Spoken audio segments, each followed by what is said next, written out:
అన్నయ్య శ్రీరామచంద్ర, ఏమి జరిగింది అన్నయ్య?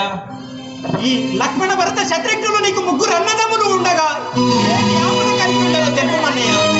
ఎలాంటి ఆపదనైనను ఎలాంటి కష్టం వచ్చినను క్షణంలో తీర్చదము. శ్రీరామచంద్ర పలకవయ్యా పలుకు. ఇదేమి చిత్రము, అర్థం కాకుండాను కదా. సహోదరుల దగ్గరికి వెళ్ళి విచారించండి కాక. సహోదర లక్ష్మణ శత్రుఘ్న, అన్నయ్యను ఎన్ని విధంలో బ్రతిమలాడినా చెప్పకుండాను కదా. శత్రుఘ్న, ఇవందరిలో చిన్నవాడవు. శత్రుఘ్న, నేను